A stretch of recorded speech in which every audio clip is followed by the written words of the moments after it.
हाय नमस्कार सर्वांना शुभ संध्याकाळ। आज बघा वातावरण कसं झालंय, आज काय पाऊस येणार नाही वाटतंय। आज पण दिवसभर भरपूर धन करत होतं, पण काय माहिती पाऊस येतोय का काय ते। बघितलं का, ऊन पण होतं जास्त आणि धन करत पण होतं, पण पावसाचं काय सांगता येत नाही। तसं आभाळ निघलं, एखाद्या वेळेस येईल पण पाऊस। आजोबा म्हणतात की नाही येणार पाऊस।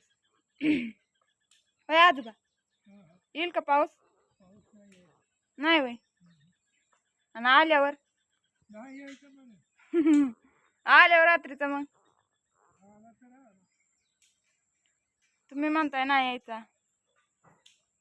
आज बी ऊन होतं का नाही जास्त, लय ऊन होतं आज पण।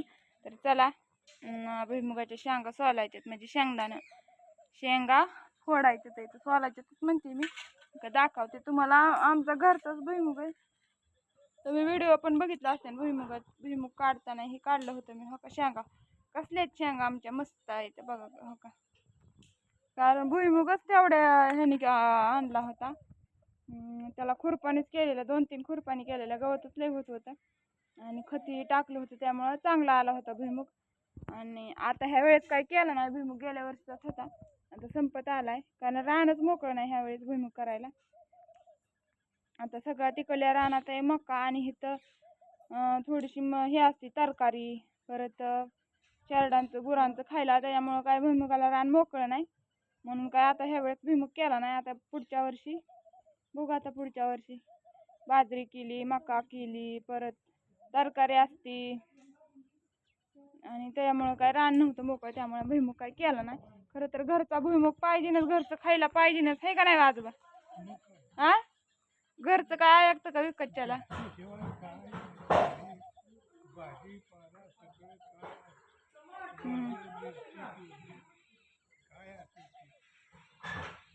आपण शेतकरी लोक आहे, आणि शेतकरी लोक म्हणलं की घरचं लागतच। शेतकरी लोक म्हणलं ना, रानात आपल्या घरचं पाहिजेनच, पालेभाज्या तरकारी हे असलं सगळं पाहिजे खायला घरचं। परत भुईमुग आणि बाजरी ज्वारी हे असलं घरचं पाहिजे, विकतचं आणून काय परवडत नाही। आणि विकतचं आणून आपल्या रान असून विकतचं कशाला आणायचं?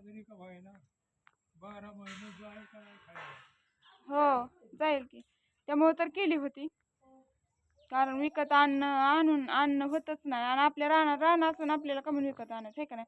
ज्याला रान नाही ते विकत आणते का? आपल्या रान असून आपण कमी विकत आणायचं, घरचं काय ऐकत नाही। आता बाजरी झाली आता मस्त 13-14 पिशव्या, आणि आता गहू पण करायचा आहे। आता दिवाळी झाल्यानंतर गहू टाकतात, मग दिवाळी झाल्यानंतर गहू पण करायचा। आजोबा गहू कधी करतात व? होय, गहू कधी करतात? अजून थंडी नाही पडली, थंडी पडल्यावर करतात गहू। हा बरोबर, 10-15 दिवसांनी दिवाळीत गहू करतात, आणि अजून काय थंडी नाही पडली, दिवाळीत थंडी पडायला लागेलच आता 10-15 दिवसात, गहू करायचा। गेल्या वेळेस पण आम्ही गहू केला होता, गव्हाचा व्हिडिओ बी टाकलेला तुम्हाला, मशनीने गहू केलेला। कोणी कोणी व्हिडिओ पाहिला त्यांनी कमेंट करून सांगा तेवढं, आपल्याला गहू आपला कोणी बघितलाय गहू करताना, व्हिडिओ टाकला होता मी। परत केल्यावर पण टाकला होता, घरी वाळवताना टप केला होता आम्ही गहू, त्यावेळेस व्हिडिओ टाकलेले मी। मध्ये जरा थोडंसं टाकत नव्हती व्हिडिओ, तर बघत होते तेव्हा पण व्हिडिओ, कोणी बघितलाय गव्हाच्या वेळेचा व्हिडिओ त्यांनी कमेंट करून सांगा। आजोबाची आमच्या सुट्टी झाली, आता घरी आले तर इथं शाळांकडे गेलेलं, चहा पाणी हे झालं आता, हे का नाही आजोबा? उपास का म्हणून धरत नाही तुम्ही? हा, नाही दम निघत, अगोदर धरत होता काय? तर नवरात्रीचा उपास कोण धरतं, म्हणजे धरतात, बरीच जण धरतात, सगळी धरतात, आमच्यात पण बऱ्याच जणांचा असतात, पण आमच्या आत्याचा असतात 9 दिवस, आमच्या घरात ताट आहे ना, त्याच्यामुळं त्यांना देव येते, त्यामुळं 9 दिवस असतो। आणि बाकीच्यांचा आमचा उठता बसता असतो, उठता बसता म्हणजे बसायच्या दिवशी धरायचा आणि दुसऱ्या दिवशी सोडायचा, आणि परत उठायच्या अगोदर आदल्या दिवशी धरायचा आणि उठायच्या दिवशी सोडायचा, तर असं उठता बसता म्हणतात। कोण 3 दिवसाचा पण धरतं, कोण 5 दिवसाचा पण धरतं, कोण 7 दिवसाचा पण धरतं, तर असं धरतं, ज्याची त्याची मर्जी, आपल्या आपल्या इच्छेने धरतात, कसं धरायचं तसं, हे का नाही आजोबा? त्या ते स्वतःच्या इच्छेचं काम असतं, कोणाला धरायचं कोणाला नाही धरायचं, आवड असते ज्याला आवड आहे त्याला आ जसं जमल तसं धरतात सगळेजण. आमच्या आत्याचा तेवढा 9 दिवस असतो उपास, बाकीचे सगळ्यांचा असंच उठता बसता हे असतात. कोण कोण उपास धरतं सांगा कमेंट करून, कोण कोण व्हिडिओ बघते त्यांनी. आणि आता घट बसवले असते 12च्या पुढं तर घट बसवतात, बऱ्याच जणांनी बसवले असते. आमच्याकडे संध्याकाळच बसवतात. आमच्याकडे आता चालली आहे तयारी, घट बसवायची चालली आहे.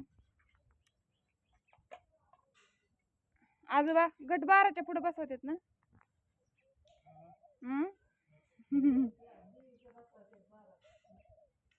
तुळजापूर मध्ये पण तसंच बसवत असेल की, 12च्या पुढेच बसवते. बऱ्याच जणांनी बसवलाय, पर मोबाईलला बघितलं की मी व्हिडिओ. आपल्याकडंच कसं संध्याकाळचं बसवतात काय माहिती, अगोदर पण बसवतात की. आजीचं चाललंय. आता इकडे देवाचं दाखवते तुम्हाला कसं काय बनवलंय. लाइटिंग ही मस्त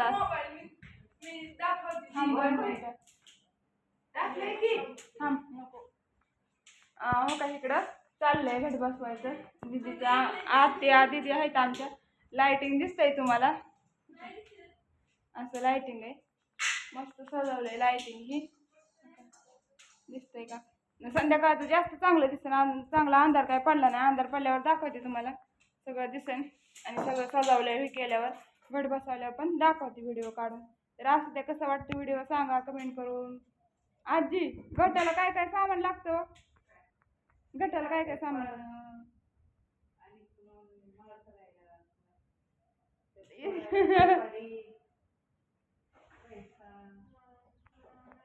आजी सांगते घटाला काय काय सामान लागते. पानं, परत सुपारी, अजून काय व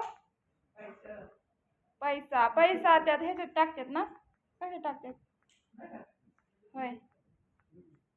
वावरी आणायची रानातनं, काळ्या रानातली वावरी आणायची काळी, हे का नाही आजी?